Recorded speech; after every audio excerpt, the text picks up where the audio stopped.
안녕하세요. 토요 미스터리 디바메이입니다. 2019년 9월 23일, 일본 아바라키현 사카이미치에 모두가 잠들어 있는 한밤중이었죠.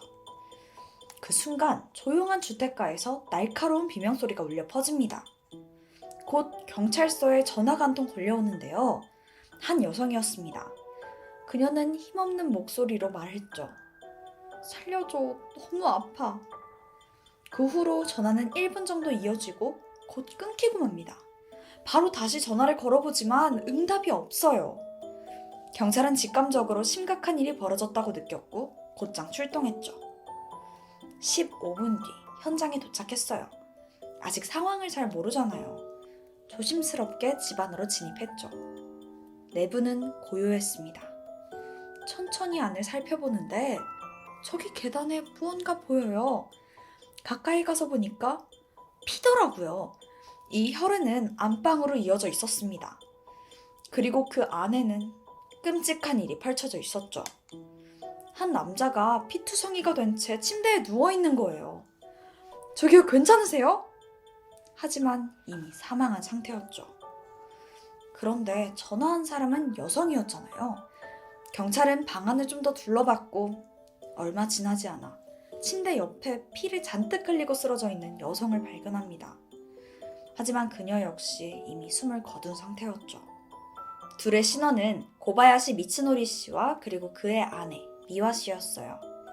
부부는 세 아이들과 함께 이 외진 주택에서 살고 있었죠. 맞아요. 아이들도 함께 있던 거예요. 경찰은 남매를 찾기 위해 집안 수색을 이어갑니다. 그리고 바로 중학생이던 장남 B군과 초등학생 막내 C양을 발견했죠. 다행히 목숨에는 지장이 없었어요. 하지만 여전히 상태는 좋지 않았죠. 여기저기 막 부상을 당했더라고요. 특히 B군은 범인과 몸싸움을 했는지 팔 여기저기에 베인 상처가 남아있었고 C양은 손에 화상을 당한 상태예요. 아이의 말에 따르면 모자를 쓰고 마스크를 한 아저씨가 뭔가 스프레이 같은 걸 자기 손에 뿌렸다는데 그게 너무 아프다면서 고통을 호소하고 있었죠. 근데 잠깐, 그때 세 남매라고 했잖아요. 21살이던 장녀 A씨가 보이질 않아요. 바로 이때 1층에서 인기척이 들립니다. 첫째 딸이었죠. 그녀는 잠결에 2층에서 뭔가 심상치 않은 인기척 소리를 들었는데 그 순간 비명소리가 들렸고 겁에 잔뜩 찔려서 방에 숨어있던 거예요. 다행히 상처 하나 없이 멀쩡한 상태였죠. 사건 현장을 봐서는 부부가 잠을 자고 있던 중에 습격을 당한 걸로 추정됩니다. 우선 방어하는 적이 거의 남아있지 않았었고 상처 또한 심각했죠. 얼굴과 목 등 그 상반신에는 자상이 10여 군데 남아있었고 몇몇 상처는 너무 깊어서 폐까지 뚫렸을 정도예요. 보통 이렇게까지 잔인하게 살해한 경우는 원한에 의한 범행일 가능성이 높잖아요. 게다가 앞서 말했듯이 이 사건 현장인 고바야시 부부의 집은 굉장히 외진 곳에 있었습니다. 사람들이 밀집된 주택가에서 거의 300m 이상 떨어져 있었었고 근처에는 뭐 별다른 이웃집도 없어요. 나무랑 숲으로 완전히 둘러싸여 있어서 인근 주민 중 한 명은 사건이 발생하고 나서야 여기에 집이 있었냐면서 놀랄 정도였죠. 그러다 보니까 경찰은 이 가족들과 안면이 있는 면식범의 소행이라고 생각했습니다. 사실 이렇게 생각한 데에는 또 이유가 더 있는데 사건이 밤에 일어났잖아요. 그리고 여기 주변에는 가로등도 없어서 집안도 어두웠고요. 그런데 범인은 익숙하기라도 한 듯 1층 창문을 통해서 이 집안에 침입했고 곧장 2층으로 향한 거죠. 게다가 금품을 훔친 흔적도 없어요. 그럼 강도도 아니라는 거잖아요? 그럼 이 외진 곳까지 와서 돈도 안 훔치고 부부만 살해했다? 경찰은 이게 원한 관계에 의한 살인이라고 생각할 수밖에 없었죠. 그러다 보니까 수사 초기에는 사건이 금방 해결될 줄 알았어요. 이 지역 지리가 익숙하고 또 고바야시 부부의 지인 중 한 명일 거라고 생각했으니까요. 곧장 부부와 사이가 나쁜 원한이 있을 만한 사람을 찾기 시작했습니다. 그런데 이상해요. 이 사망한 부부가 평판이 너무 좋은 거예요. 주변 사람들의 칭찬이 끊이질 않았습니다. 인간관계에 관련해서는 전혀 문제가 없었고 오히려 아주 예의 바르고 친절한 가족들이었대요. 다들 입을 모아서 누구한테 원망을 살 만한 사람이 아니라고 단호하게 말했죠. 이 부부한테 원한을 가졌다? 그건 아마도 그 사람 문제일 거다 이러는 거예요. 수사 방향에 전환이 필요했어요. 경찰은 살아남은 아이들 증언에 집중하기로 합니다. 그래도 범인을 직접 마주쳤잖아요. 그럼 그를 특정할 만한 뭔가 특징을 기억하고 있지 않을까 싶었던 거예요. 자, 아이들이 진술한 그때의 상황은 이랬어요. 당연히 한밤중이니까 남매는 잠을 자고 있었었죠. 근데 부모님이 자고 있는 그 안방에서 뭔가 비명소리 같은 게 들린 겁니다. 비몽사몽하면서 눈만 간신히 뜨는데 누군가 아이들의 방에 들어왔어요. 그러더니 막 깨우는 거예요. 눈을 떠보니까 후드에 마스크까지 낀 되게 덩치가 큰 남자가 눈앞에 서 있는 거예요. 겁에 질린 아이들은 그 사람이 시키는 대로 침대 아래로 내려왔죠. 그제서야 그 남자가 좀 자세히 보이는데 이 남자 피투성입니다. 어린 아이들이 얼마나 무서웠겠냐고요. 범인은 바들바들 떨고 있는 그 남매를 무차별적으로 공격하고는 그대로 도망친 거죠. 사실 이게 좀 이해가 안 되는데 왜 굳이 목격자를 만든 걸까요? 부부가 목적이면 그들을 살해하고 그냥 나가면 되잖아요. 아니면 자기를 본 아이들까지 죽이거나요. 굳이 목격자를 만들 이유가 없던 거죠. 게다가 21살 첫째 딸 A양은 상처 하나 없이 너무나 멀쩡했죠.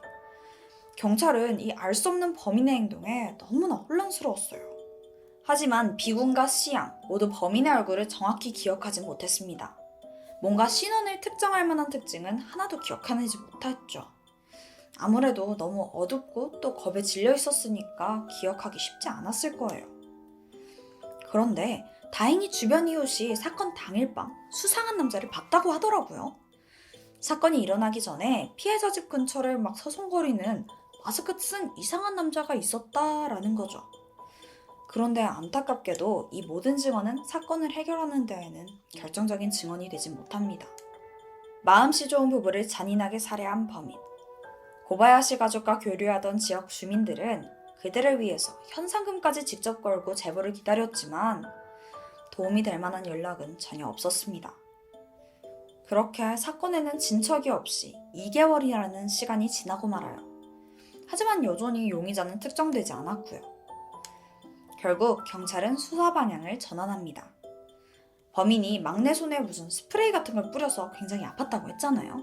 그게 알고 보니까 곰 퇴치용 최루 스프레이더라고요. 근데 이게 흔하게 사고 파는 그런 물건은 아니죠. 경찰은 여기에 집중했습니다. 그렇게 최루 스프레이와 흉기 구입처를 조사했어요. 하지만 이것도 별다른 성과가 없었죠. 그렇게 또다시 일주일, 한 달 시간은 하염없이 흘렀고 사건은 미궁 속에 빠집니다. 그러던 2020년 11월 이바라키현 경찰한테 한 통의 제보가 들어와요. 사이타마현 경찰서에서 온 전화인데 이 동네에서 소방법 위반으로 한 남자가 체포됐는데 이 사람이 좀 수상하다는 거죠. 왠지 모르게 고바야시 부부 살인사건과 연관이 있어 보인대요. 이 남성의 정체는 26살이던 오카니와 요시유키였습니다. 소방법 위반이라고 했잖아요. 그게 알고 보니까 유해물질을 허가 한도 초과할 정도로 굉장히 많이 소지하고 있었던 거예요. 유황을 45kg나 가지고 있었고 각종 화학물질, 곰퇴치용 최루 스프레이, 그리고 엄청난 양의 나이프가 발견됩니다. 그가 개인적으로 소지한 칼만 71점에 달았다고 해요. 근데 여기서 좀 익숙한 것들이 있죠? 최루 스프레이와 칼? 이때 경찰은 그가 수상하다고 생각했고 도주 위험이 있어서 소방법 위반으로 우선 체포해뒀던 겁니다. 이때부터 이바라키현 경찰은 사이타마현 경찰과 합동수사를 시작해요. 그렇게 계속된 수사 끝에 오카니와를 고바야시 부부 살인사건과 연관지을 증거를 찾아낸 거예요. 2021년 5월 27일 경찰이 고바야시 부부 살인사건의 용의자 오카니와 얼굴을 공개하게 됩니다. 그런데 그의 얼굴을 보고는 일본 여론이 굉장히 당황하게 돼요. 그게 사실 그의 외모 때문이었죠. 처음에 소방법 위반으로 체포됐을 때랑 얼굴이 너무 변한 거예요. 아니, 여러분도 한번 보세요. 이게 각각 체포 당시의 사진이거든요. 그런데 전혀 다른 사람처럼 보이지 않나요? 반년 사이에 급변한 그의 외모를 두고 도주를 위해 인상을 확 바꾸고 개명도 하면서 경찰 눈을 피하려고 했던 게 아닐까라고 추정했어요. 이게 심지어 오카니와 부모님조차 아들을 못 알아봤을 정도라고 합니다. 한참 동안 얼굴을 들여다보고 나서야 그 눈매가 좀 아들 같긴 하네요 라고 하더라고요. 그가 체포되고 충격적인 사실이 하나 더 밝혀지는데 오카니와는 경찰의 예상과 다르게 피해자 고바야시 가족과는 전혀 접점이 없었어요. 애초에 거주 지역 자체도 달랐고요. 그래서 처음엔 의심받지 않았던 겁니다. 추가적으로 압수한 오카니와의 스마트폰과 컴퓨터에서 사건 전 고바야시 부부의 집을 구글 스트리트 뷰로 미리 조사한 사실이 밝혀집니다. 그래서 이 외진 집을 발견할 수 있었던 거예요. 애초에 주변에 이웃이 없는 외딴 곳에 있는 집을 찾고 있었고 그렇게 고바야시 부부가 타겟이 된 거였습니다. 심지어 범행을 저지르기 전 미리 현장을 방문한 사실도 밝혀져요. 부부의 집 근처에 몰래 가서 침입 루트를 따라 동영상을 촬영해두는 등 굉장히 계획적으로 사건을 준비한 정황이 발견된 거죠. 마지막으로 현장에 남아있던 범인의 발자국이 오카니와가 신었던 그 장화 족적과 일치하면서 최종적으로 경찰은 오카니와를 이번 사건의 범인으로 확정하게 됩니다. 그는 상상 이상으로 계획적이었어요. 인터넷으로 그날 날씨를 미리 검색해뒀고 자신 이동 경로가 목격되지 않게 철저히 준비했죠. CCTV 위치를 모두 확인해뒀던 거예요. 일면식도 없는 피해자 가족 집을 구글 지도로 막 찾아본 것부터 이미 소름 돋잖아요. 그래서 경찰이 살인 동기가 대체 뭐냐라고 물어봤더니 그냥 사람 죽이고 싶었던 건데요? 라는 어이없는 대답을 하기도 합니다. 별다른 원한이나 이유 없이 끔찍한 사건을 저지른 거잖아요. 이 잔인한 범행이 알려지자 사람들은 도대체 그가 어떤 삶을 살아왔는지 성장 배경에 관심을 갖게 됩니다. 그렇게 밝혀진 과거는 충격적이었죠. 그는 꽤 유복한 가정에서 태어났던 거예요. 오카니와의 할아버지는 지역에서 고액 납세자 순위에 오를 정도로 상당히 부유한 편이었어요. 거기에다가 첫 손주다 보니까 할머니가 굉장히 예뻐했었죠. 근데 그게 좀 선이 없었어요. 오카니와를 심하게 편애했고 엄청나게 응석바지로 키웠다고 해요. 하지만 고부 갈등으로 조부모와 연을 끊게 되면서 할머니가 다시는 찾아오지 말라고 막 가족 전부를 쫓아낸 거예요. 그 모습을 본 오카니와는 엄청난 충격을 받았고 그 모습을 본 부모님은 또 굉장히 미안해했다고 해요. 아무래도 어른들 싸움 때문에 괜히 애한테 상처 준 것 같잖아요. 그래서 굉장히 안쓰러워했죠. 그때부터 부모의 과보호가 시작됩니다. 아니 근데 이게 좀 심해요. 뭐 갖고 싶다고 하면은 어떻게든 그걸 다 구해다 주는 거죠. 그게 뭐 왜 필요한지 이유? 그런 건 물어보지도 않았고요. 주변 사람들이 그러다가 애 버릇 나빠져요 라고 걱정할 정도였고요. 심지어 위험한 물건, 그러니까 칼 같은 흉기요. 이런 것도 별다른 훈육 없이 그냥 막 사주는 거예요. 하루는 얘가 TV를 보다가 서바이벌 나이프를 본 거죠. 이 칼이 말 그대로 생존에 사용되는 거다 보니까 어린아이가 가지고 놀기엔 좀 위험해요. 하지만 오카니와의 부모는 그 칼이 멋있어서 갖고 싶다 이 한마디에 바로 사주더라고요. 아니 이때 오카니와는 겨우 초등학생이었습니다. 이 어린아이가 위험한 물건을 갖고 싶다고 하는데 바로 사주는 게 말이 되냐고요. 심지어 아버지는 이게 소지법에 걸릴까봐 직접 자기 명의로 구매해주기까지 합니다. 어쩌면 이때부터 문제가 시작된 것 같아요. 그를 향한 가족들의 넘치는 사랑이 오히려 독이 되어버렸던 거죠. 아무도 그를 제지하지 않았으니까요. 오카니와의 부모님은 아들이 동물을 학대하는 굉장히 잔인하고 고어한 영상을 봐도 제대로 훈육하지 않아요. 그냥 그런 거 보면 안 돼. 이 한마디가 끝이었죠. 같은 반 아이를 학교에 못 나올 때까지 집요하게 괴롭힌 적도 그때도 그냥 아무도 말리지 않았었고요.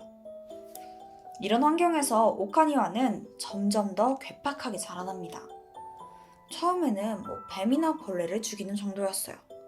하지만 갈수록 그 대상과 강도는 점점 심해져 갑니다. 중학교 때부터는 참새, 고양이 같은 동물로 옮겨간 거죠. 하루는 정말 엽기적인 일을 하나 벌이는데 고양이 목을 잘라서 학교에 가져온 거예요. 친구들은 다 기겁해서 선생님 부르고 난리가 났죠? 근데 오카니와는 친구들을 빤히 바라보다가 웃으면서 말하더라고요. 야, 이거 장난감이야. 근데 말이 안 되잖아요. 피가 뚝뚝 떨어지고 있는데. 결국 선생님의 추궁 끝에 진짜 고양이 머리라고 실토했죠. 고양이 목을 도끼로 잘라서 죽였대요. 이걸 아무렇지 않게 이야기합니다. 이 사건 이후로 선생님은 어머니에게 오카니와는 이미 더 많은 고양이를 죽인 것 같다. 이 폭력성이 다음엔 사람에게 옮겨갈까봐 걱정이다 라면서 우려의 말을 건네기도 했었어요.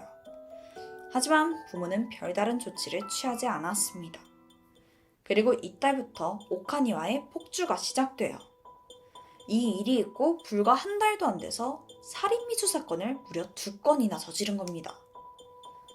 당시 14살이던 여학생에게 칼을 휘둘렀고 목을 크게 다치게 됐죠. 조치가 30분만 늦었어도 아이는 사망했을 거예요. 그 정도로 상처가 심했던 거죠.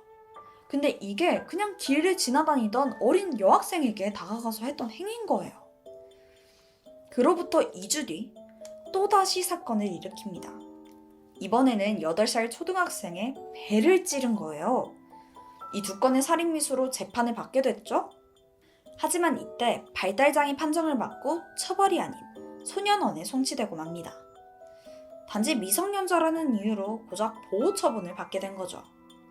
그는 이 소년원에서 5년을 보내고 2018년 만기 출소 후에 그룹 정신치료를 1년간 더 받았어요.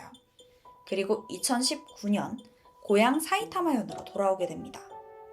그리고 이때부터 고바야시 부부를 살해할 계획을 준비한 걸로 보여요. 처음 살인미수를 저질렀을 때 만약에 그가 제대로 된 처벌을 받았다면 이 사건을 막을 수 있지 않았을까요? 오카니와는 계속해서 자신의 혐의를 부인하고 있다고 합니다. 결국 경찰은 고바야시 부부 살인사건에 대한 기소를 잠깐 유예하고 장남 비군에 대한 살인미수 그리고 막내 씨양에 대한 상해죄, 마지막으로 주거 침입에 대해서 우선 기소해뒀다고 해요. 이 점에 대해서 좀 더 입증하기 쉬울 거라고 생각한 거죠. 아무래도 이미 판결을 받은 범죄에 대해선 다시 기소할 수가 없잖아요. 그래서 고바야시 부부 살인사건에 대해서 조금 더 확실한 증거를 찾게 되면 다시 기소해두려고 한 거예요. 하지만 아직 재판의 결과는 알려지지 않았습니다. 몇몇 사람들은 그가 이 사건의 범인이 아니다 하더라도 위험한 사람이라는 것은 확실하다면서 이번 기회에 사회에서 격리할 필요성이 있다는 의견을 내고 있습니다. 그저 제대로 된 심판이 이뤄지길 바랄 뿐이죠. 이런 사건이 벌어질 때마다 정말 생각이 많아지는 것 같아요. 단지 어리다는 이유로 형량을 줄여주는 게 과연 옳은 걸까요? 사실 동물학대도 마찬가지죠. 오카니와의 주변 사람들은 이미 그가 동물에서 사람으로 범행 대상을 옮겨갈 거라고 우려하고 있었어요. 이런 전조 증상을 빠르게 알아채고 뭔가 조치가 취해졌다면 이런 사건은 막을 수 있지 않았을까 싶은 생각이 드네요. 여러분은 어떻게 생각하시나요? 오늘 제가 준비한 스토리는 여기까지입니다. 그럼 저는 새로운 스토리로 다시 돌아올게요. 지금까지 토요일 미스테리 디바메이였습니다. 안녕하세요. 토요일 미스테리 디바메이입니다. 1970년 8월 10일 일본 사이타마현 도다시에서 끔찍한 사건이 발생하게 돼. 바로 일가족 전원이 살해당하고 만 거야.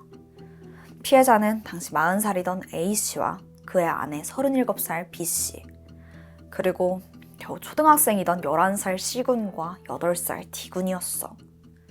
신고 전화를 받고 현장에 도착한 경찰들은 모두 엄청난 충격에 빠지는데 그게 시신의 상태가 너무 처참했던 거야. 우선 가족들의 사망 원인은 똑같았어. 둔탁한 물체로 머리를 세게 맞은 듯 하더라고. 근데 이게 얼마나 강했는지 머리뼈가 함몰되고 두개골이 다 부러졌을 정도야. 게다가 이 공격은 한두 번 내려친 게 아닌 것 같았어. 일가족 모두 얼굴을 아예 알아볼 수가 없었고 뇌는 다 뭉개져서 그 형태가 남아있지도 않아. 사실 경찰은 처음에 그 시신들의 상태로 미루어 봤을 때 이게 원한에 의한 살인이 아닐까 추정하고 있었어. 대체적으로 공격이 얼굴에 집중됐다는 건 엄청난 분노를 표출할 때 나타나는 그런 행동 패턴 중에 하나거든. 근데 아이들은 겨우 초등학생이야. 그런 부모에게 원한이 있는 그런 누군가가 벌인 짓이 아닐까라고 생각했는데 그때 장남 C군의 몸에서 심상치 않은 흔적을 발견하게 돼. 온몸에 수십 개의 창흔이 남아있던 거야. 근데 이 창흔이라는 게 칼에 찔린 흔적을 말하거든. 그러니까 경찰은 너무 혼란스러운 거야.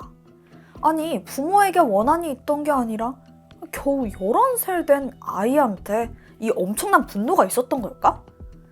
당초에 이 동기가 추려지질 않으니까 결국 좀 더 증거를 찾아보기로 결정해.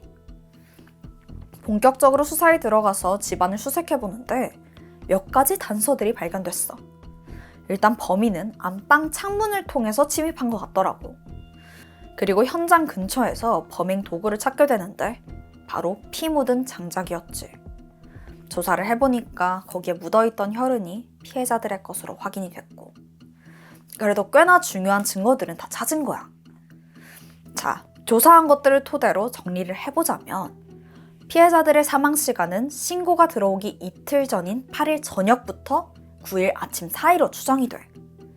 범인은 가족들을 살해한 후 현장에 좀 머물러 있던 걸로 보였고 그리고 더 충격적인 사실이 하나 더 발견되는데 아내 B씨의 시신에서 낯선 누군가의 DNA가 검출된 거야. 아니, 그러면 성범죄를 목적으로 이 사건을 일으킨 걸까? 근데 또 이상한 게 그런 사건은 이렇게까지 잔인하지 않거든? 그러니까 이 범행 동기가 도무지 추려지질 않아. 그러니까 경찰은 너무 답답한 거지. 그래서 일단 그 범행 도구인 장작에 주목했어. 이게 진짜 중요한 증거물이잖아. 그때 뜻밖의 사실을 알게 돼. 이게 사망한 A씨 본가에서 사용하는 그 장작이랑 똑같은 거지. 잠깐만. 그럼 이 유일한 증거물이 유족들 거라는 거야? 우선 경찰들은 피해자들 집에서 한 1km 정도 떨어진 A씨의 본가를 찾았고 가족들한테 이것저것 물어보기 시작해. 그리고 이 과정에서 아주 중요한 증언을 확보하게 됐어. 사망한 A씨와 그의 셋째 남동생인 하기와라 사이즈가 평소 사이가 좋지 않았었대. 형제들이 그 상속 문제로 크게 싸운 적이 있었거든. 그 뒤로 좀 멀어졌었대. 근데 나중에 둘째랑은 뭐 그럭저럭 화해를 했는데 셋째랑은 달랐어. 이게 어쩐 일이서인지 아예 연을 끊을 정도로 사이가 틀어진 거야. 게다가 이 사건 추정 시간에 셋째 사이즈의 알리바이만 없더라고. 그래서 경찰이 그를 좀 더 조사해보려고 했는데 갑자기 싹 연락 끊고 잠수 타버린 거야. 와, 경찰은 이때 얘 맞네 싶었어. 그래서 행방을 막 수소문했지. 그렇게 한 1, 2주 정도 지나서 사이즈를 찾게 되는데 도주 생활 중에 돈이 떨어진 거야. 그래서 엄마한테 연락을 했는데 그걸 엄마가 바로 신고한 거고 경찰들은 마침내 그를 검거하는 데 성공해. 이후 진행된 조사에서 범행 동기에 대해서 물어봤지? 근데 뭐라고 했는 줄 알아? 그 형수를 보니까 참을 수가 없었어요. 우선 사이즈랑 그 형네 부부에 관해서 좀 더 알아보자면 사실 이 관계가 완전 틀어진 데 결정적인 이유가 있었어. 형 A씨가 결혼을 하고도 원래는 그 본가에서 가족들이랑 다 같이 살았었거든. 근데 이때 집을 떠나게 되는 충격적인 사건이 발생하게 돼. 이게 사이즈가 형수인 B씨를 몇 번이나 성폭행했던 거야. A씨는 이걸 알게 되고 엄청나게 충격을 받게 됐고 가족들 다 데리고 나와서 그때부터 따로 살게 된 거였지. 그런데 사이즈의 만행은 여기서 끝이 아니었어. 형네 부부가 지 때문에 집 나갔잖아. 근데도 형수 B씨를 몇 번이나 찾아가서 막 성관계를 요구했던 거지. 그러면서 하는 소리가 내가 그 형수한테 첫눈에 반했다. 사랑한다. 막 이래. 근데 진짜 미친 거 아니야? 너무 이거 소름이 끼쳐. 당연히 B씨는 싫다고 했지.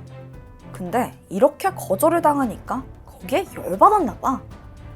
근데 또 그 분노가 형이랑 조카를 향한 원망으로 바뀌게 돼. 그러니까 얘네만 없으면 형수를 자기가 독차지할 수 있다 이렇게 생각한 거지. 아니 근데 자기 행동이 잘못된 건 뭐 생각을 못 하는 거야. 뭐 어쨌든 그때 문득 사이즈 머릿속에 이런 생각이 스쳤어. 형을 죽여서라도 내가 형수를 가져야겠다. 그리고 이걸 곧바로 행동으로 옮기게 됐지. 8월 8일 오후 11시 사이지가 집에 있던 장작을 들고 형네 집으로 찾아갔어. 근데 또 여기 이렇게 오니까 용기가 안 나는 거야. 그래서 돌아가려고 하는데 창문을 통해서 안방이 보이더라고. 그때 형네 부부가 관계를 나누는 모습을 보게 돼. 그리고 여기서 엄청난 질투심을 느꼈고 분노가 치밀어 오른 거야. 그리고 그때 결심하게 됐지. 다 죽여버려야겠다. 가족들이 잠든 시간, 사이지가 창문을 열고 안방으로 들어왔어. 방 안에는 형 부부랑 막내 아들이 나란히 누워서 자고 있었지. 그런데 그 순간 들고 있던 장작으로 B 씨의 머리를 세게 내리쳐. 형과 둘째 아들도 뭐 피할 틈도 없이 무자비하게 폭행하기 시작해. 그렇게 방 안은 세 사람의 비명소리가 울려 퍼졌어. 그런데 그때 다른 방에서 자고 있던 첫째 아들이 안방의 문을 열고 들어온 거야. 뭐야? 왜 이렇게 시끄러워? 무슨 소리야? 사이즈는 조카에게 말했어. 야, 시끄러운 건 너야. 그러고는 머리를 향해서 장작을 힘껏 내리쳤지. 얼마나 시간이 흘렀을까? 어느새 방 안은 온통 피범벅이었고 네 사람은 어떠한 미동도 보이지 않았어. 그런데 충격적인 일은 지금부터야. 사이지는 드디어 방해물들이 다 사라졌다고 생각했어. 만족스러운 얼굴로 사망한 형수에게로 다가가더니 그녀를 유린하는 끔찍한 일을 저질러. 그런데 그때 첫째 아들이 삼촌 살려주세요. 살려주세요. 고통에 찬 신음소리를 낸 거야. 사이지는 자기의 조카를 향해 다가가더니 가차없이 칼을 휘둘렀지. 겨우 자기 시간에 방해한다는 그런 이유에서였어. 그렇게 아이에게 수십 개의 창흔이 발견된 거였고. 이어지는 진술은 더 어이가 없는데 뭐라고 했냐면 아니 나는 애초에 형이 왜 그렇게 화가 났는지 모르겠어요. 아니 그 형수도 그렇고요. 여러 명이 자기 좋아하면 더 좋은 거 아니에요? 이런 막말을 하는 거야. 그러니까 일반적인 개념으로는 도저히 이해할 수가 없어. 아니 뭐 이해하고 싶지도 않고. 근데 보니까 사이즈는 어렸을 때부터 평범하지 않았어. 그러니까 정확히 말하자면 그냥 이상했지. 맨날 여자 목욕탕 훔쳐보고 이혼 여자들 속옷 훔치고 그렇게 커가면서 자기만의 세상에 갇혀서 잘못된 욕망을 키워나간 거지. 부적절한 관계나 뭐 억압하고 강제로 하는 관계에서 흥분을 느끼곤 했었었대. 이 모든 사실이 일본 전역에 보도됐고 사람들은 분노했어. 사건에 대한 첫 재판이 열리는 날 많은 사람들 관심 속에 사이지가 모습을 드러냈는데 그 반성의 기미는 전혀 보이지 않더라고. 잔혹한 범행에 판사도 아주 혀를 내두를 정도야. 그 어린아이들이 안타깝지도 않냐라고 물어봤거든. 그랬더니 뭐라고 했는 줄 알아? 내가 이 사건에서 그 제일 안타깝게 생각하는 건 형수의 고기를 먹지 못한 것뿐이에요. 사이지가 신나서 막 이어서 이야기하는데 범행이 다 끝나고 자기는 개운한 마음으로 자려고 했대. 근데 문득 사람 고기가 무슨 맛이지? 라는 의문이 생겼다는 거야. 그러면서 그 형수 고기를 먹을 생각을 난 왜 못했을까? 하면서 너무 후회가 됐대. 그럼 내일 아침에 형네 집에 다시 가서 그걸 좀 챙겨와야겠다 라고 생각했는데 다음날 가보니까 이미 경찰이 와 있어서 포기하고 돌아갔다는 거야. 이거를 막 얘기하는데 나는 이런 인간은 처음 봐. 아니 얘를 인간이라고 불러도 되는 걸까? 사람들은 이 말에 진짜 경악을 했고 검사는 사이지가 진짜 갱생의 여지가 없다면서 사형을 요구했어. 이게 누가 봐도 끔찍한 사건이었잖아. 빠르게 재판이 진행될 거라고 다들 예상했지만 그 예상과는 다르게 결과가 나오기까지 2년이나 걸렸어. 근데 이게 왜 그랬냐면 판사가 그의 충격적인 발언을 듣더니 아무래도 얘한테 그 정신적 문제가 있다고 판단한 거야. 그래서 일단 정신감정을 받아보고 다시 재판을 하자라고 한 거였지. 기나긴 검사 후에 정신감정 결과가 나왔는데 사이지에겐 관음증과 함께 동족 포식에 관한 이상 성욕이 있다고 진단받게 돼. 그러니까 사이코패스 진단을 받은 거지. 1972년 12월 사건이 일어난 지 2년하고 4개월이 지난 시점 법원은 최종 사형 판결을 확정했어. 당시 일본에서 항소심 없이 사형이 확정된 사례는 딱 2건밖에 없었는데 이게 그중 하나였지. 1976년 4월 사이지에 대한 사형이 이날 집행됐어. 모두 일본 전역의 사람들이 다 환호했을 정도였대. 이번 사건을 소개하면서 나는 진짜 인간이 이렇게까지 잔혹할 수 있을까 싶더라. 한 명의 잘못된 욕망으로 4명의 무고한 피해자들이 생긴다는 게 너무나 안타까운 것 같아. 다행히도 범인에게는 사형이 내려졌지만 과연 그렇다고 해서 안타깝게 세상을 떠난 그 4명의 한을 풀어줄 수 있을까 싶더라고. 그들의 명복을 빌며 다시는 이와 같은 사건이 발생하지 않길 바랄 뿐이야. 오늘 내가 준비한 사건은 여기까지야. 그럼 나는 새로운 스토리로 다음 주에 찾아올게. 지금까지 토요 미스터리 디바베이였습니다.